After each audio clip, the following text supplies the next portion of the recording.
We will go ahead and get started. Welcome, everyone. Thank you so much for joining us for our January coffee and conversation. We are 1 week later than normal in the new year. We didn't know that too many people would be up and at 'em at 9 a.m. on the first of the year on New Year's Day. Typically, we meet on the first Wednesday of the month, but we thought that might be pushing it. So thank you for joining us this morning. My name is Jen Woodford, and I'm part of the team here at Rochester Area Foundation. We wish you all a very happy new year. And we really are so happy to have you all here to join us for this important conversation about how community partners continue to come together, because this isn't necessarily a brand new effort, but community partners are working together to support individuals in our community who do not have stable, reliable housing. Specifically, we'll hear more about the collective impact of the Any Path Home effort. We will hear this morning from leaders from Olmsted County HRA, Three Rivers Community Action, and Zumbo Valley Medical Society, along with a little bit more about how we here at Rochester Area Foundation are expanding some of our efforts in this area. So it is a new year, but some things don't change. We will ask that you all stay muted during the presentation. We know there will be questions, so we encourage them through the chat. Please, as you have questions, put them in the chat. We have Ellen with us who will moderate that and keep track of questions. And hopefully we should have time at the end and we can have some robust discussion then. But we do want to make sure that each of our speakers has a chance to go through their valuable information before we do that. So without further ado, let's get started.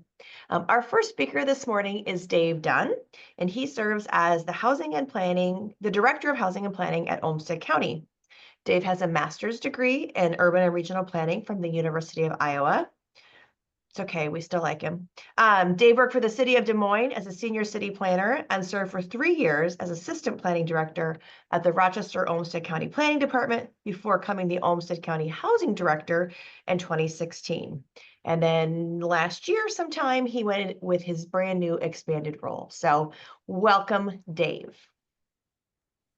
Yeah, good morning. Thank you, everyone. And Jen, thank you so much for the invitation today to talk on this extraordinarily important topic on a wonderful, sunny, but maybe a little bit cool January morning. So I see a lot of my partners on the call here today. So I think probably of the people who are best equipped to kind of share some of this, I'm probably not even the best one because I see some of our great partners doing this work.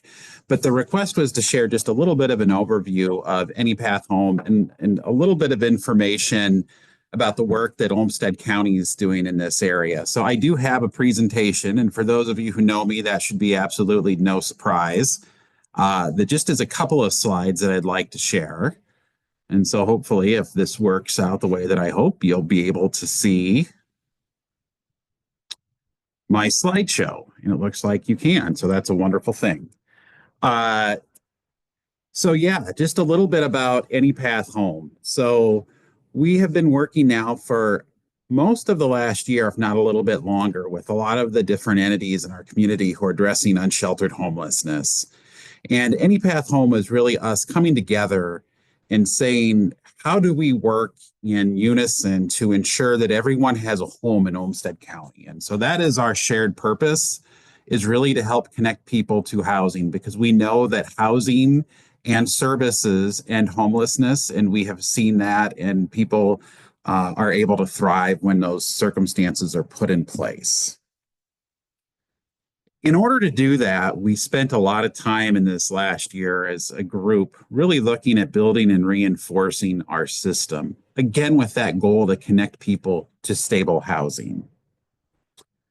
So if you were to look at our system today, or kind of when we started, there's all these amazing connection points in the system.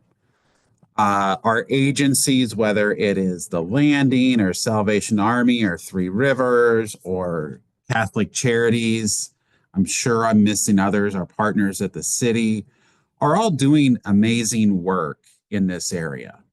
But what you can see here when we really started to map out the system is that it was unaligned and it wasn't necessarily connected to different components within the system. We had connections maybe informally or maybe sometimes just by happenstance or luck.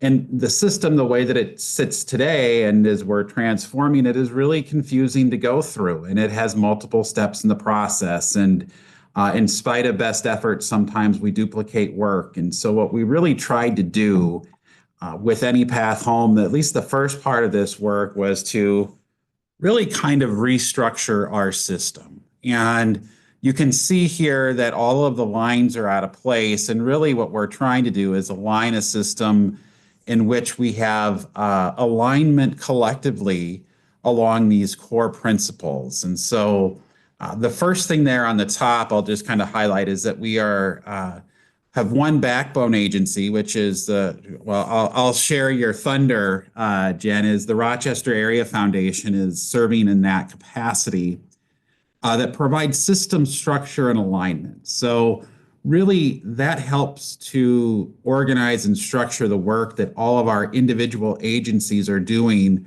with the collective goal of finding stable housing and services.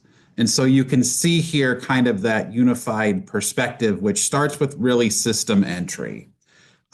Regardless of where someone first appears, we really want the opportunity to get uniform information, a warm welcome. We know that the first time someone appears in our system, whether it's at the library or the landing or anywhere else, it is an extremely traumatizing event for that person. And it is extremely emotional, and having a warm person that's there, that is friendly, that is willing to make those connections with them is so important. The next part of that is kind of that story. And you can see we call it data and story because the two are somewhat interchangeable. Every individual has a story. And what we need to do is to honor that story, to learn that story, to spend time to be able to build that story and get that data that we also need to understand the needs of the individual when it comes to some maybe underlying conditions, their housing needs, kind of where are those other factors that have been brought into play. From there, we really talk about building connections. And this is really within our teams, and this is where having all of our agencies working together is going to be so important. It's connecting people and their stories to case managers and other staff who can help them along their journey. Understanding that it requires that connection, and that connection may be for 2 months, it may be for 2 years, it may be ongoing, but really providing that connection to people to get into that stable housing. And you can see our ultimate goal is to get people housed. And we know that there's not enough affordable housing in our communities. So we know that is one of the things that we have to continue to work on. But we are doing that work. We're collectively doing what we can to find additional housing units and rental subsidies to make this work. But then for people to thrive, we also need to help create a sense of community. And so you can see that as that last kind of pillar of our system is to not just end at housing, because in a lot of ways, housing for that client is a beginning, and to allow them to thrive for the rest of their lives, we need to help them build a stable, solid, and thriving community. And so Any Path Home is really about our individual agencies working within this system that's kind of guided by the backbone agency, which in this case is the Rochester Area Foundation, to help people through what is really a challenging situation, probably one of the most challenging situations that they'll face in their lives. So as far as kind of how do we do that? Well, we've really identified, three kind of core, what I would consider staff level functions of whether it's of our backbone agency or of our partners, but kind of serving as that backbone. And really, we need a person to oversee the leadership of it. So you can see the Any Path Home Director position. Very soon, I think we'll be able to move forward on kind of that process. We also need somebody who is in charge of the data in the story. In order to know, the first question I get asked just about every day, and if it's not in the chat yet, it will be very soon, is how many people in Olmsted County or in Rochester are experiencing homelessness. And The reality is we don't have a real simple, good answer for that on any individual day. And for us to address this problem and to end homelessness, we need to know that information. We need to understand what is the scale of the problem because that does so much as far as understanding what are those resources that are needed and available, which then kind of connects right into that third kind of piece of this puzzle, which really starts to talk about the housing resources and coordinating them together. So it's one thing to connect the existing resources. So where we can make 1 and 1 equal 3 with making connections within the existing resources, we need to do that. We also know that we will need additional resources, whether those are financial resources, whether those are housing resources, whether those are case management, but really building that system. And then, like I said, reinforcing it with those case management and housing options, because again, we do know what ends homelessness. It is housing with case management, and it has been effective across the country. We don't have enough of it in very many places, if anywhere at all, but that combination is effective to provide people with stable housing and to allow them to work with someone on kind of getting connected into a human service system, addressing the underlying issues that usually brought them into homelessness to begin with. So that's the work that we have done. That's the very quick overview of Any Path Home, and just wanted to give you all, I know some of that was shared this past summer. And since that time, we've continued our work really toward implementation. So a lot of the work that I actually shared was kind of presented, I think, in August of 2024. Since that time, we've really worked hard on kind of how do we get this operational. And so you can see there, Olmsted County has provided some startup funding to the Rochester Area Foundation. I think I missed a word there as I didn't finish my last thought. Rochester Area Foundation has agreed to serve as that backbone agency again. So that's really that spine that helps to create the system. So it's not necessarily that the staff from Any Path Home or the Rochester Area Foundation staff that are working on Any Path Home will be out there doing outreach for people experiencing homelessness. Now, they may be doing that or checking up on it, but what they're really doing is helping to build the system that will help to go from a lot of independent kind of great entities that it maybe make to create a more systematic opportunity for us to move forward. So along with that, the next steps really for us are to start with kind of bringing those staff on board, and then we'll be creating a Any Path Home Advisory Board.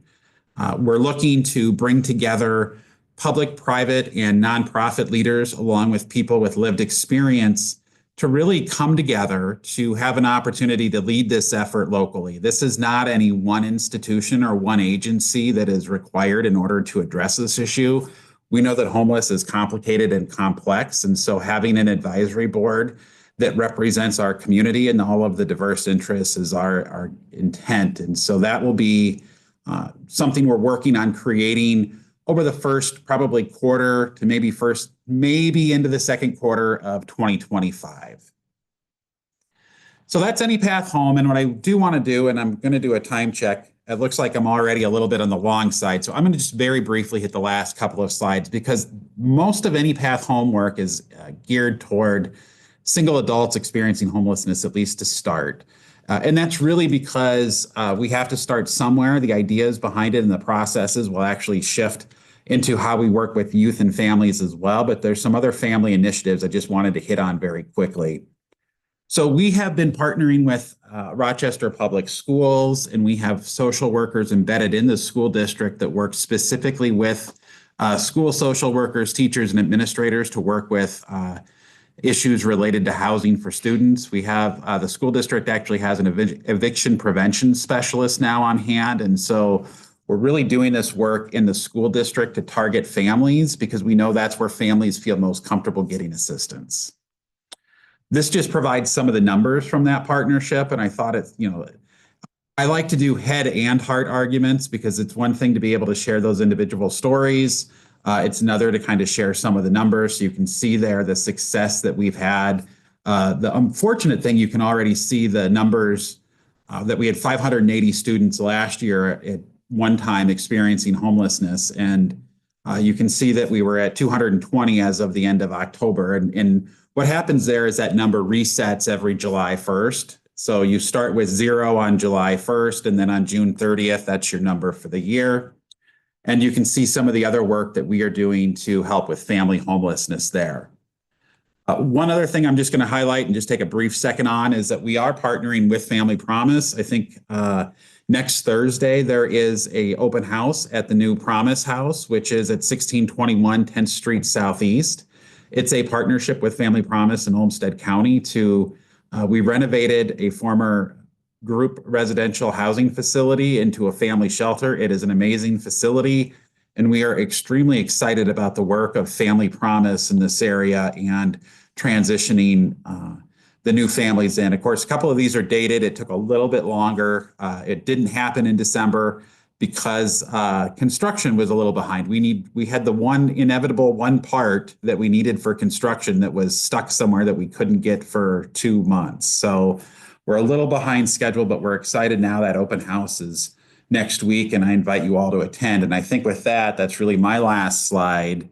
And like I said, I apologize for running a few minutes long, but wanted to kind of share some of that work and kind of get things started with Any Path Home. And again, I think there's amazing partners that are here on the line, and I just want to thank them all because they're the ones doing the heavy lifting on this work. And it's been amazing to work with them, and I'm truly excited about our future. Well, thanks, Dave. And I think that's important. I mean, you set the stage for the work of Any Path Home and those that have been coming together for quite a long time now to move that effort forward. But it's also important to recognize that each of the individual members of Any Path Home, there's so much more that they do in this area. So thank you for sharing a bit about what Olmsted County and the HRA do in that area. And that leads us actually perfectly into our next speaker. I am very pleased to welcome Randy Callahan, the Director of Community Supports at Three Rivers Community Action. Randy leads initiatives aimed at assisting households at risk of experiencing homelessness. With 11 years at Three Rivers and 7 years of experience in housing advocacy, Randy is known for her contagious positivity. She's passionate about building strong relationships with partner organizations, using her woo strength to foster collaboration and develop holistic solutions to housing. Outside of work, Randy stays busy chasing after her 3 children and reading whenever she gets the chance. Welcome, Randy. We're excited to learn more about Three Rivers' efforts in this area. Awesome. Thank you so much for having me. I also am going to share a PowerPoint. It is much shorter than Dave's, but let me figure out the share feature here.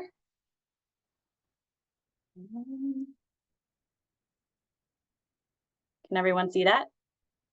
Awesome.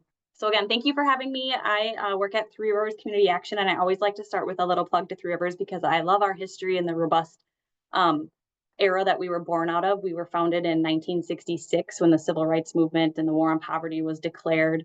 Community action agencies are across the country. We operate on a needs-based assessment philosophy. So every 3 years, we conduct a community needs assessment, and we grow and redevelop programs based on the shifting community needs in response to those needs. So I love working in an agency that's constantly changing and adapting and working towards the needs of the specific communities we serve.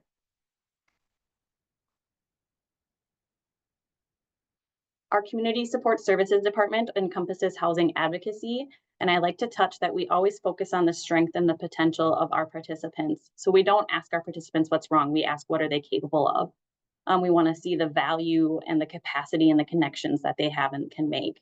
I have a wonderful team of advocates in Olmsted County. We have 3 staff over there, one of them in partnership, as Dave just mentioned, with the schools, that works in the schools as a Homework Starts with Home navigator, and then 2 advocates that work in the community and help households along the spectrum of homelessness. So talking about that spectrum, Three Rivers encompasses a pretty broad continuum of housing. We don't operate emergency shelter, but we do operate coordinated entry screens and referrals. So we have advocates that assist households to get into the coordinated entry system to get access to resources. We have homeless prevention assistance and rapid rehousing assistance, which includes transitional housing, scattered site, along the spectrum to permanent supportive housing. Our permanent supportive housing is developed into our housing development properties that Three Rivers develops. At this time, we are working towards 2 new properties in Rochester, one in East Side and one at Restoration Glen that will have supportive services. So we're extremely excited about that coming up in the next couple of years. And then we also have all home ownership programs. So when we're looking at supporting households along the spectrum, we really can sit down with them and help them from eviction prevention if they're in that situation, or rapid rehousing if they're in a literal homeless situation, finding new housing. And then if their long-term goal is to be in their own housing, to help with that home ownership piece. So now I'm just going to go into a little bit more about each of those sections. So eviction prevention, we all know that's a tight market, right? There's a lot fewer options out there. So when we can help households stay in the housing they're in and reduce that risk of homelessness, it also reduces the associated risks of health and social and economic consequences. Displaced tenants face enormous challenges in finding new and affordable housing. And so we really focus our services on prevention to make sure that we can keep them where they are and they don't come back for services, and provide targeted case management in that strengths-based model. So they are choosing what goals they want to work towards, and our advocates are working alongside them to find those goals. This data is from 2024 specifically. So last year, we helped 384 households with eviction prevention, and it equated to about 420,000. Unfortunately, a lot of the funds are starting to decrease after the pandemic, so we have to be a little more strategic. We're not stagnant. We're trying to find new solutions and opportunities, and how we're going to make the new funding be the best for the households we serve. So rapid rehousing. These are households that are currently facing or have faced homelessness, and that could be whether they're doubled up, they're living in their car, they're at a shelter, but we're working with them to find them housing of their choice. We do operate scattered sites, so the tenant is the leaseholder, so that way if they exit our program, they can remain where they're at. And once we get that need of housing accomplished, then the advocates work with them to figure out what other resources they may need or want to find. So looking at the holistic view of connecting them to not only non-cash or cash assistance, financial opportunities through employment, if that's something they prefer, helping ensure they're making them feel like a member of the community, whether it's through volunteer opportunities, just basically getting them connected to any and every possible resource to help preserve that stability. So when we talk about rapid rehousing and the financial aspect, we're looking at paying for deposits and first month's rent, as well as potentially ongoing rental subsidies that are based on their income, for a time period that they are working with the advocate to meet their goals. Permanent supportive housing, as I mentioned, we are working on 2 properties here in Rochester. Permanent supportive housing is a lot more intensive program. Households that come into this program have a disability and then a year of literal homelessness. And when I say literal, that just means they're not doubled up. It's they're in the shelter, in the streets, something that is not a roof over their heads. And they are family units or single units, depending on what the property puts into place, but they have a lot stricter requirements to get into the property initially. So the advocates are working with these households a lot more intensively, meeting with them weekly, working towards goals, helping to find solutions. And then this housing is permanent, so they can remain in the program as long as they don't have any complications with the landlord and following landlord laws. They again are their own leaseholders, so the property also always has that opportunity to ensure positive landlord relationships. But they can stay in the program for as long as they need it. Their rent is income based, so they pay a portion of their rent based on their income. Restoration Glen will be up and running, we hope, in 2026, and we are extremely excited. That's out at the Bear Creek campus. We have 8 units over there for for single adults. And then Rochester, we are proposing 9 units of supportive housing, and we don't have the breakdown yet of single versus families. And then home ownership. So we have an Achieve home ownership team in Rochester that offers 4 different categories of assistance. So home buyer education, and they offer classes both in English and Spanish. They do one-on-one financial coaching with households that are interested in purchasing a home. They have down payment assistance programs, which is a 0% deferred loan. And then they work with FAME, Family Assets for Independence in Minnesota, which is a 3-to-1 matched savings program. So some really great options to get households that are interested in home ownership.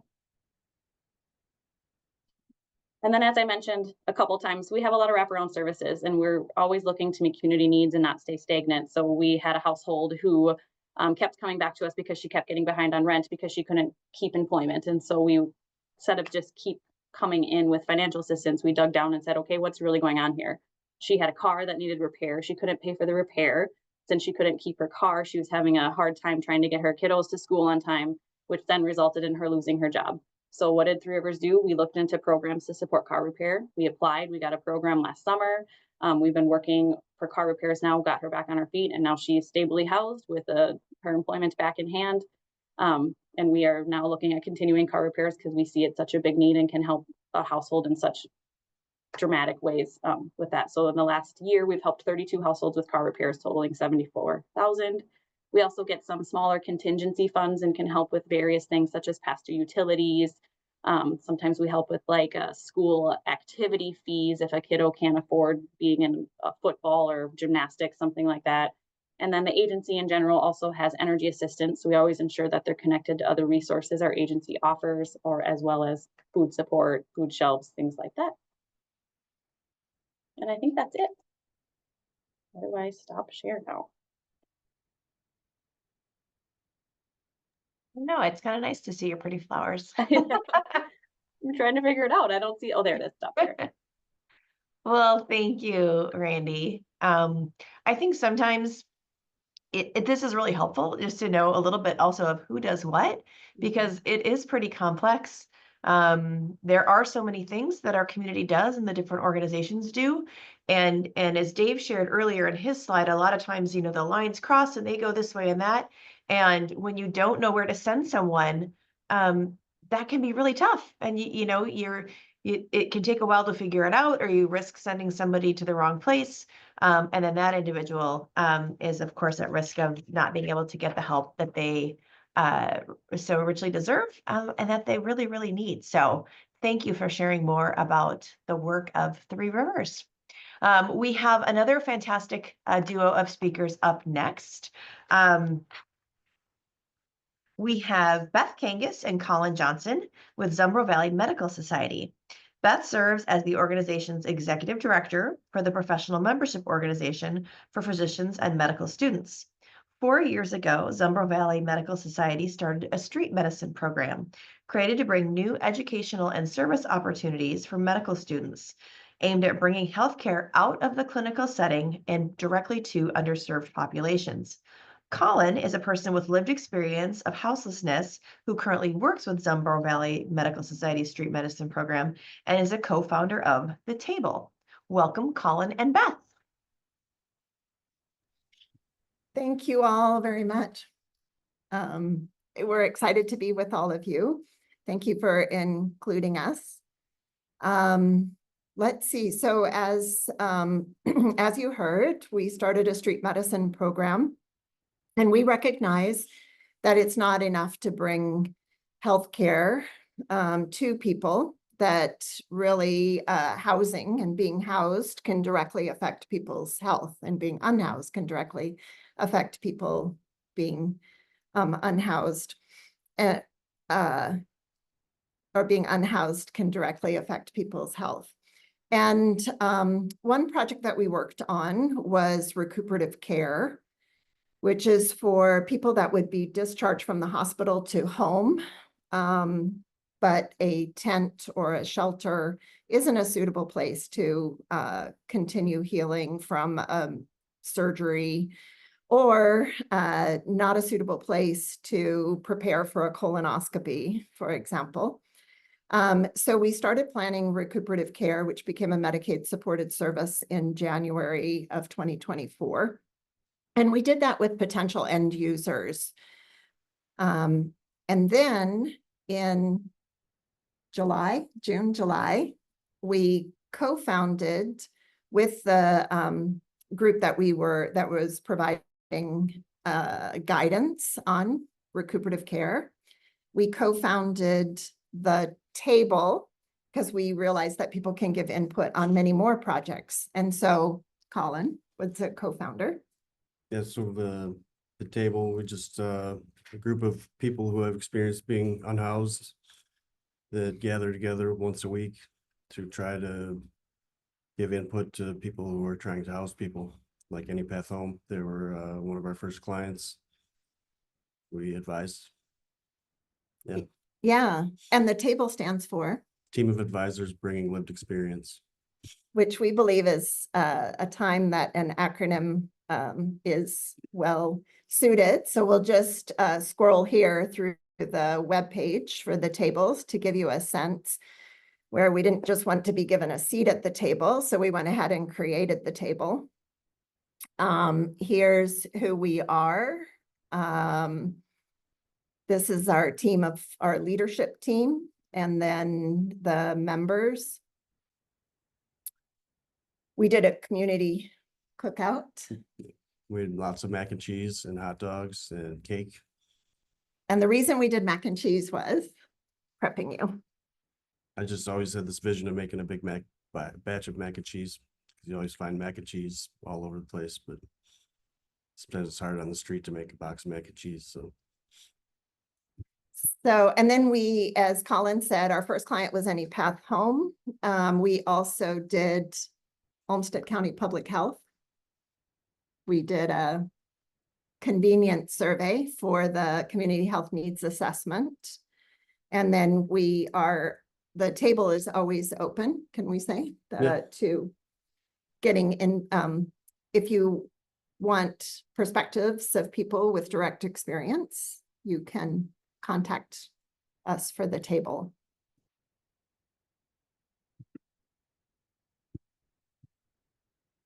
What else do we want to say? That's it. Yeah. Well, thank you, Beth and Colin. One of the things I will highlight with relation to the table's efforts is we are going to, and I closed the slides. We are going to host an event on Ellen help me, January 21st from noon to 2 here at Rochester Area Foundation. We, in consultation with Beth and Colin and getting recommendations from members of the table, are just going to do with our We Give 365 members, we're going to do a drive of some of the items that would be needed by members in our community, and then give those to the table for distribution. And we'll work together side by side with the table on packing them up. So if you're interested, perfect. Ellen just put that information in the chat. But it's open to anyone who might want to participate and get to know not just have these items, but also get to know some members of the table and ask them about their work. So we're excited to do again that small participation. The only other thing I would mention, and Dave talked about it earlier, is we are honored, and then I'm going to open it up for questions. And I'm also going to ask any other members of Any Path Home who might want to share about why their participation in this collective impact movement is so important to them. I'd love to give you all an opportunity to share about your work as well. But yes, as Dave mentioned, Rochester Area Foundation, one of our strategic priorities is to support our community through philanthropic efforts. A lot of times we do that with grants. We do that with training. There's a variety of different ways that we put philanthropy into action to provide that support. One of the big ways we do it is by being a fiscal sponsor. So many times there's an effort, an organization, a group of incredible people or organizations in our community who are doing great work, but they don't have one home. And so on a very limited basis, we do provide fiscal sponsor or backbone support services. Some other places that we are the fiscal sponsor for include Cradle to Career, Pamoja Women, Southern Minnesota Immigrant Legal Defense. I missed an I. There's just a variety of organizations, again, they're doing incredible work, but they need, again, that kind of organizational support. And so on a limited basis, we do that. We were honored to be chosen to be working with Any Path Home and providing that support for them. So I think the biggest distinction is that we don't, as Dave said, we don't do any programming. We are certainly not experts. You have heard today from experts, from people who have incredible experience in this area. We are not experts in providing programs and services to people who are experiencing homelessness, but we are experts in how you can kind of support an organization, and the rules that go along with certain things and all of those things. So we're excited to be in this very supportive role for these incredible organizations that are doing this work. Ellen had one question that was posed in the chat, so I'll pose it to Beth and Colin. And then again, I know Alex is on from the landing, and there's others. So again, I would love for you to pipe in too. But Beth and Colin, what changes have you seen among the table group members since you have started providing your experiences to others? The table has evolved quite a bit, I guess, over the past year.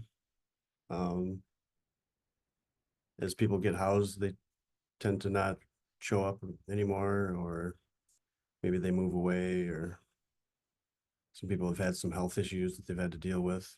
But it's nice that it evolves that way, and we're always welcome new people with lived experience to join and help us give advice to the people that are trying to eliminate the problem. I think too, the economic and social empowerment that we've seen, people are paid to participate in the table since I get my salary when I'm with them. So people are paid, so that helps with economic empowerment, because we make it very easy for people to participate. There's not an application where you have to fill out your home address, or an interview process where you need to show up at a certain time. People are very reliable in coming noon to 2 to the Rochester Community Warming Center for the meetings. Social empowerment, I think the cookout, because that was our first event. What would you say about that for the table members, their participation? They all seem to like it. It was a good opportunity for the community to meet the table, and we hope to do more in the future. And then the survey, for the convenience survey that we did for the community health needs assessment, we had 2 months to complete the survey, and our team did it in 3 weeks because they were so dedicated. If you want to really address the problem, I think it's best to go to the people that understand the urgency of the problem. We don't work, that people are not on a Monday through Friday, 8 to 5 schedule. Every day, every night matters, every day matters when you are unhoused. And so our team, I think, understands the urgency of issues. The idea of waiting till mid-2025 or into 2026 to address ensuring everybody has a home. We'd like to accelerate that timeline by drawing on people with direct experience, again, who understand that urgency, want to get things done, know where to find people, have ideas. I think that that's a power of working with people that are directly affected by the issues, not only of homelessness, but of everything that we do in our community, is recognizing that urgency and wanting to take action, thoughtful action, informed action, but taking action in order to make a difference. And when you do that, you improve the whole community, not just the population that a certain program or organization might target. Yeah. Yeah. Thank you both. So I would, and I'm sorry, Alex, to put you on the spot. I hope it's a good spot, but welcome. We're thrilled that you are on with us this morning. And again, if there's any highlights you want to give from the landing, talk about your hopes for how Any Path Home can help the work that you do, that your organization does. But welcome. We're happy you're here. Yeah, I expected to just sort of be a silent observer today and just Sorry. I always love to tune in to Dave whenever he gets an opportunity to speak. Those rare moments, I really enjoy them. So I thought this would be one of those.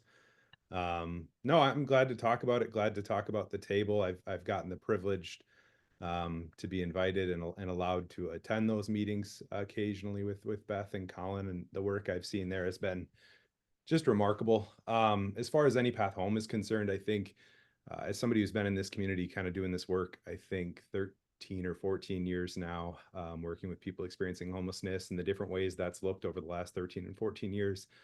I tell my board, I tell all our community partners, not in those meetings, just how remarkable the experience has been, just how wonderful it's been, and how eager I am to see that be successful. Obviously, if your end goal is that everyone has a home, how can you argue against that? That's pretty straightforward. So again, as a provider who's been working to try to improve the situation for all community members, and especially those who are navigating homelessness, I think it's been remarkable. And I think it's been great to have representatives of some of the agencies who work day in and day out in this field to be able to come together, share our experiences, share our resources, share our knowledge. And collectively, I think it's amazing how each meeting kind of arrives and we find different ways that an insight is gleaned that, this person maybe had all along within their organization that maybe I didn't know about, or vice versa. So my experience has been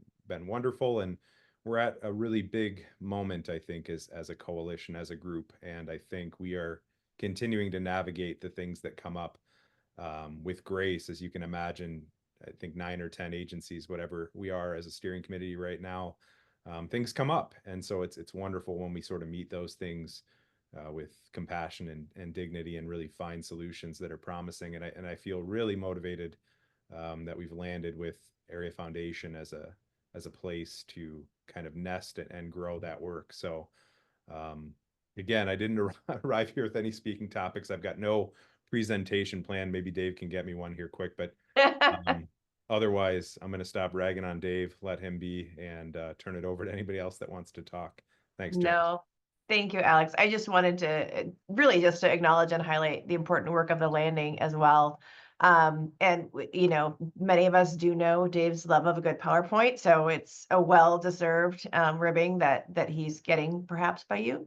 But no, I think about, as I listen to our speakers, this work is so interconnected. And there is work that each of these organizations does that is directly related to Any Path Home. Then there is work that each of these organizations does outside of the work that is kind of directly correlated to Any Path Home. But that is also integral to the success and support of our community, and specifically those that are experiencing homelessness. And like Randy was sharing earlier, and like Beth mentioned, and Alex talked about, in the different meetings and learning about what's going on and the work of the table, and just that it is about where you will lay your head at night, and having a warm and stable place to be, or a cool place in the summer. No, it's hard to think about that right now because it's so cold outside, but truly, having that place to call home. But it is so much more than that. And as Randy said, it's, how do you need transportation, and having that reliable transportation, having how that works with relation to your employment, supporting your children that you may have and getting them to school, and just the whole well-being of an individual and of a family. And housing is such a key piece of that. But again, I can't say enough, and I can't say thank you enough to each of these organizations for everything that they do that wraps around the whole person. Obviously, Any Path Home is focused on housing, that every single person in our community has a home. But I would really be remiss if I didn't mention all of the other pieces that every single one of these organizations does to support that whole person. And many of the organizations on here as well that support their work as well. So other organizations that haven't even had a chance to present. So any other specific questions or stories? We would love to hear again from any of the individuals or organizations that are supporting this work. I'm gonna while we're doing that, I want to say a huge thank you, a huge public thank you to Colin, actually. For those of you that don't know, I think we've talked about it in the past. Zumbro Valley Medical Society is one of the tenants in our nonprofit incubator. And as you may expect, because their work is at different times and different hours, as they alluded to, supporting someone with homelessness isn't a Monday through Friday, 8 to 5 position. And on a Sunday evening, I got an alert on my phone that our alarm was going off in this building. And so I thought, that's kind of odd. But I thought, oh, it's, a rattle this, a door that. Don't send the police. I will go and just check it out. So I drove here, and Colin and Beth were working on something upstairs, as is, common. Again, a weekend, an early morning or a late night. There's no specific set time for their work. And I came in the back door, and a lot of you have been in this building, but not necessarily through our set of back doors. And Colin was coming in at the same time. And I opened the door. I'm like, oh, well, the alarm went off. And he was coming in with me, and but the back door was open, which is odd for us. And I just looked at him. I said, do you mind just standing here while I go check it out? So Colin was my bodyguard while I went and just checked out and made sure everything was okay. So it's a multi-purpose role that they filled. And I just wanted to say thank you, because it made me feel much, much better knowing that I had someone who was watching out for me while I just went and checked things out. But so thank you, Colin. We appreciate all that you do, whether it's, physically keeping us safe on a random Sunday evening, or using your experience to make lives better for others. So So Jen, one question yes. to any of the organizations that are joining us. I think what we like to do is highlight the needs. Yep. So for those of us on the call, if Beth and Colin, Randy, Dave, anyone wants to kind of let us know what's most needed to support this work that you are all doing.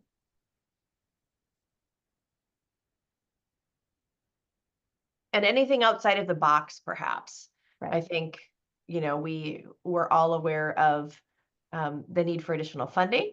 And certainly I know that this group, actually Any Path Home, is excited to work on that together. But if there's outside of the box things that you can think of that you really need, this is a great group to share that with. Yeah, I'll give one kind of outside of the box suggestion, maybe, I think, with this group, is that in order for people to have stable housing, we need property management companies and property managers and landlords who are willing to work with us and maybe take a chance or to look at things a little bit differently. I know that's one of the things that we've heard loud and clear from a lot of our partners. And so I think as you're all working within different industries where you may know different property managers, different property management companies, people who own properties, helping us kind of make those connections, I think, is very important, because without housing units that are available, housing people is very difficult. I second that. Thanks for bringing that up, Dave. I also want to, outside the box, and I know Courtney and I have been working on this and talking about this for a while, but there are times when we house an individual and they don't have any material items, which makes it really difficult, right? You don't have a bed to sleep on, you don't have cleaning supplies. How can you be a good tenant if you can't clean your unit? A lot of those pieces and a lot of the funding that we have are state and federal grants, and they don't allow for some of those sort of household goods. And so we are trying to be creative and think of ways that we can create something that's beneficial to the participants that we're serving, right? Whether it's a welcome tote with items, towels, that sort of thing. But yes, so that's something outside the box that would be extremely helpful, is household supplies. as little as cleaning supplies and as big as furniture when we are rehousing participants experiencing homelessness. So. And Randy, where would you like people to contact you if they have items? They can contact me directly, and unfortunately too, that's another concern is we don't have physical space, and so it's almost like we need the items when we have a person coming in. But if they're small items, or if there's, I know one of our advocates, Jordan, worked to create space with a partner agency, so we're always looking and trying to be creative. But yes, contact me directly, and I can get you to the right person, and I can stick my email in the chat if that's okay. Perfect. Thank you.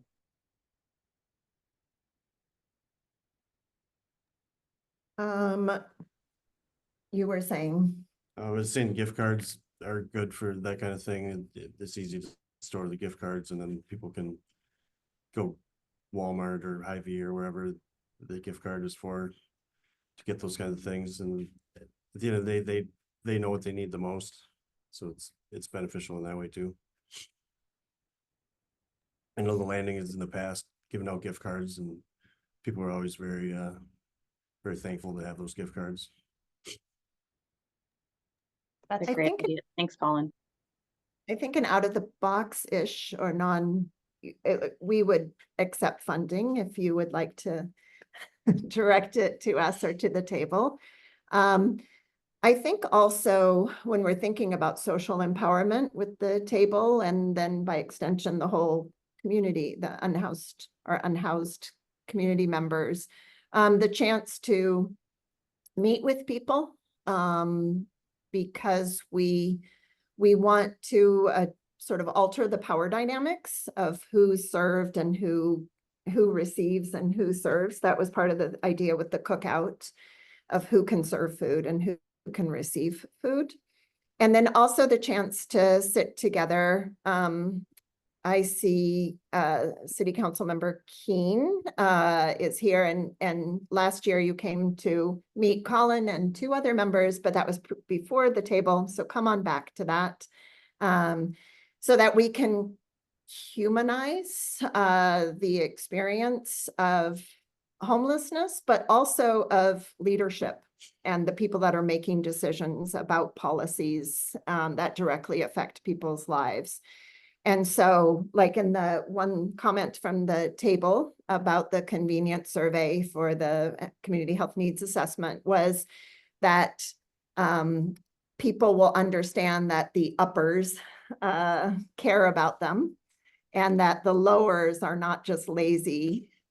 So we were interested in really changing conceptions, mental models of not only people experiencing homelessness, but people with leadership authority to make decisions and policies. So that might be a way to facilitate that, is to come to a meeting of the table, and listen both ways to each other. Beth, you just did a perfect commercial for our opportunity. So as we were considering how can we support this, as Jen mentioned, we did reach out to Beth and Colin in the table group about the list of items that people could donate that would be helpful, not us making assumptions. And then Beth said, and we want to participate in putting bags together. So that's why we are meeting on a Tuesday from 12 to 2, which is the same time the table group meets. Here, I hope that's okay, versus down at the warming center, but it is a cooperation of us all coming together to put the items together for them, the table group and Zumbro Valley Medical Society to distribute when needed, as needed, to those who need it. So here on the 21st from 12 to 2, we'll be putting together bags. And if you do have donations, Amanda was kind enough to post the list in the chat. We'll be collecting those here at the foundation until next Friday, the 17th. As Colin so greatly said, gift cards, I think, would be ultimately accepted too. So contact me here at the foundation. I'll put my email in the chat as well if you'd like to join us and volunteer, or if you have questions about donations that we're collecting. So thank you. Question for the table. Colin, I know you mentioned like Walmart or Hy-Vee. Are transportation gift cards, like for an Uber, is that also something that's helpful or valuable? imagine that would be extremely valuable to some people, yeah. Okay. I'm thinking of, Beth mentioned, recuperative care earlier. And again, if you're trying to get to an appointment, if you aren't feeling well, different things like that. I just know that transportation is a key piece of getting where you need to be when you need to be there. So just another thing to consider. Thank you. It's a great idea. Well, I want to say thank you to Dave, to Randy, to Beth, to Colin, to really everyone who took the time to be with us here this morning to learn more, to the other organizations who are either directly involved with Any Path Home or play such a supportive role, supporting members in our community and providing valuable services. Thank you for being caring, for making our community a caring community.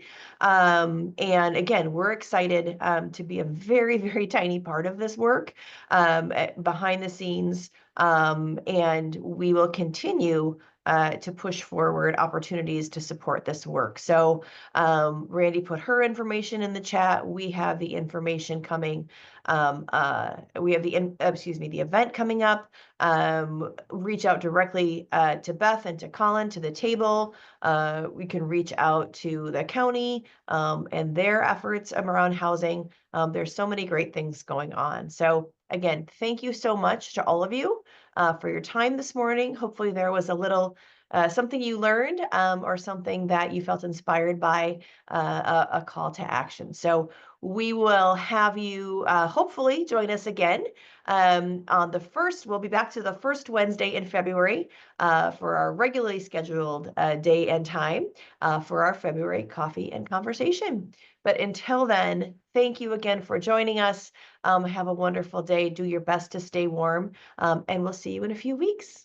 Thank you, everybody. We appreciate it.